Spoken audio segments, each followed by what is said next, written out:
Well, g'day folks, it's Ando, and I'm back at Boss Outdoor, baby. And you know what that means? I'll be bringing you this week's fishing report.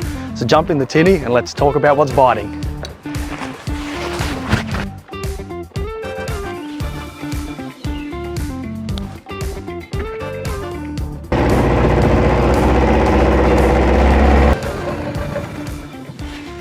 Well, before I start talking about the fishing, short sleeves and shorts, how good is this winter weather? We're in July. The school holidays are upon us. Most people are going up to the high country to hit the slopes and do a bit of snow skiing. Don't go up there, there's no snow up there. Come down to the coast, the Sapphire Coast, here in Merimbula. Hire a sup, hire a kayak, hire a tinny, and enjoy this beautiful weather. It's absolutely glorious. And we have 50% off all of our Boss rentals at the moment too, so that should entice you a little bit more. Now, before we kick into the fishing report, I've just noticed something incredibly interesting. Let's go and check this out.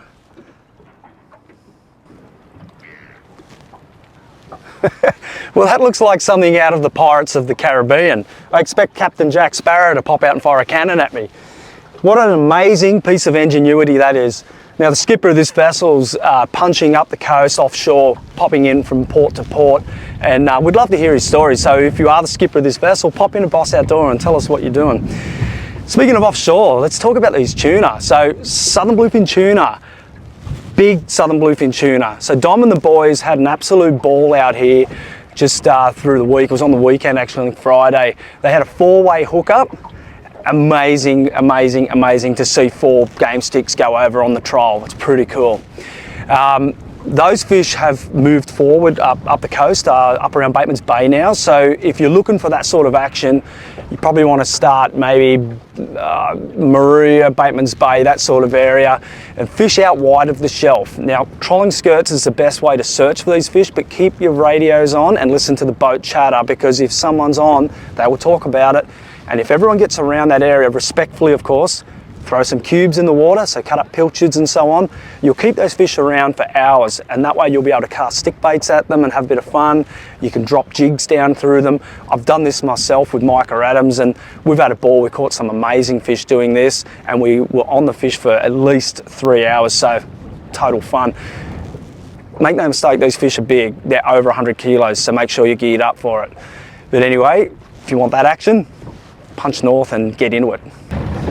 So it's not all about tuna fishing. If you want to just get your demersal species like your snapper and mohwang and flathead, there's still pretty good fishing out here off Merimbula.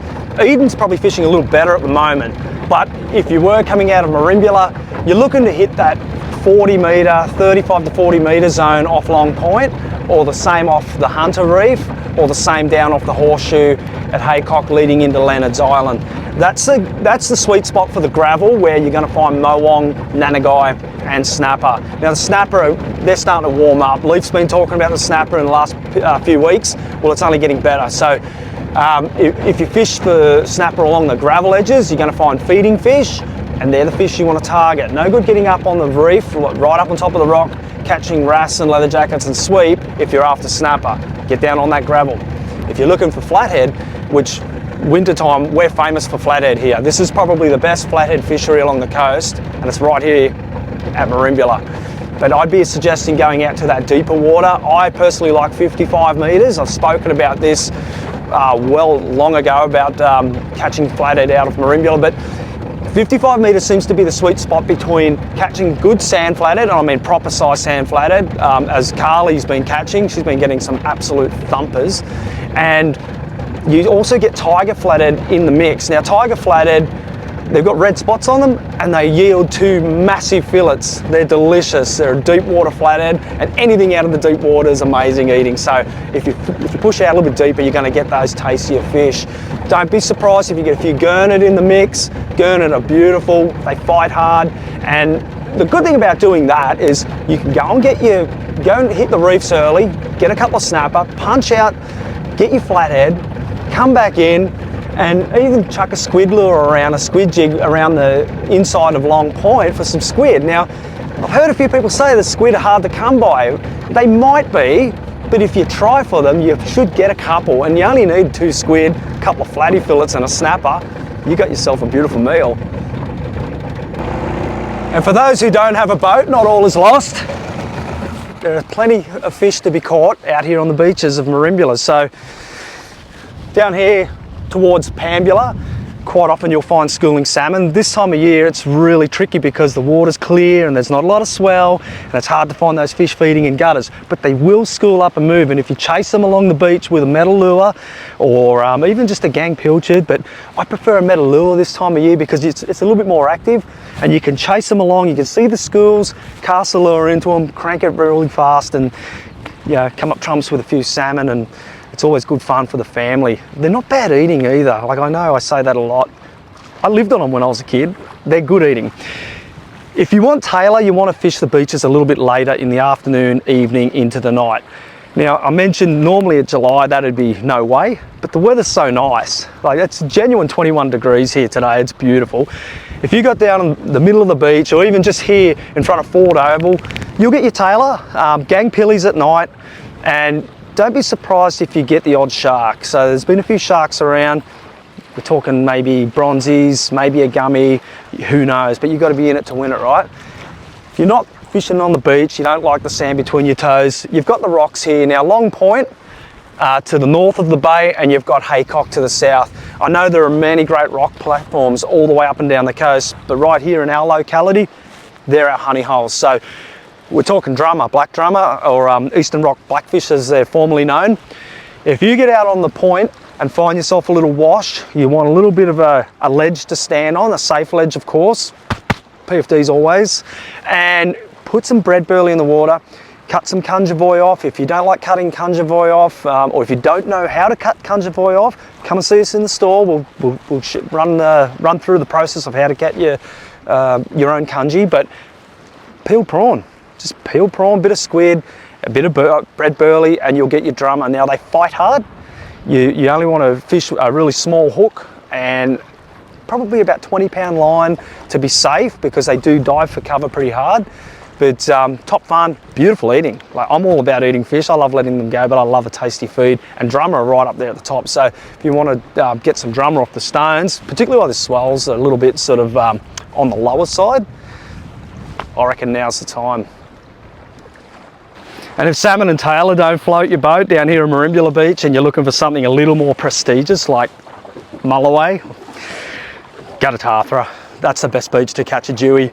Just be mindful, there are a lot of people up there, show a bit of etiquette, but if you're casting hard bodies into the surf zone at night, pretty cool way to catch a fish. Feeling that clunk in the total darkness, I love it. And if you just want to bait fish, of course you can catch them on bait too, but the problem with bait fishing, you do get a lot of sharks, so you get bitten off a lot. So I prefer to use lures a little more active, a little bit like chasing the salmon down here, but you're chasing dewies at night, pretty cool stuff.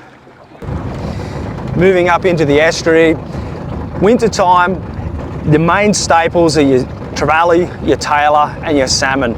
So if you're looking for a little bit of rod bending action, my suggestion would be move up into the top lake where you've got a whole bunch of bait fish stacked up. And if you're not vibing the bottom, as I've mentioned before, I'd suggest get a hard body lure and drag a lure behind the boat. So you're just trolling around through the bait schools. If it's fish you want to catch and get your kids into fishing, there is no easier form. You can have two rods, one out this side, one out that side, and just set them back at the same distance, maybe like 30 meters behind the boat. And you're going to catch tailor, you're going to catch salmon, you're going to catch trevally, your kids are going to have fun, you're going to have fun. I still have fun doing it, I love it. I take my wife and kids up there all the time and we go trolling for tailor. How good, it's so much fun. There's nothing better than absolutely having fun with your family, particularly on school holidays. If you want to chase something a little more yummier, meaning brim, whiting, potentially a mulloway, they're all up in there too. You just got to work a little harder for them. So as I mentioned last week, I'd be focusing on those deeper pockets with the salt held up, which attracts the bait fish, which attracts the predatory fish. Now, you might find it weird that you can catch whiting on vibes and metal lures, but you can. I've done it many a time and quite productive too. So another system to think about, just while I'm talking about whiting and vibes, is Pambula. So if you go down to Pambula and use your vibes down there in the broad water, you're going to get whiting and trevally and brim down there as well. So not all is lost. come winter time when it comes to estuary fishing. There's a lot of misconception that the systems shut down. They don't shut down, they slow down, but the fish are still there. And if throwing lures isn't your thing in the estuary, which it isn't for a lot of people, bait fishing's still really good. So peeled prawn or a piece of pilchard, and I'd be fishing back into like inside the channel, so in the main channel with a bit of peeled prawn, fishing for species like luderick, leather jackets, and you're still going to get your odd bream and trevally doing that as well.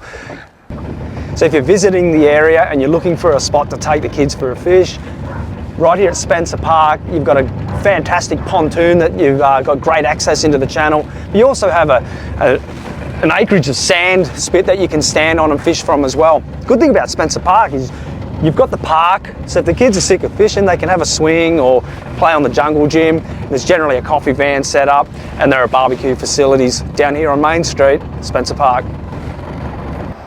Well, that's it for this week, folks. It's great to be back. Come into the shop and say good day. I'd love to see you all. And if there's anything else you need to know, whether it be camping, fishing, or anything else outdoor related, come into Boss Outdoor so we can hook you up.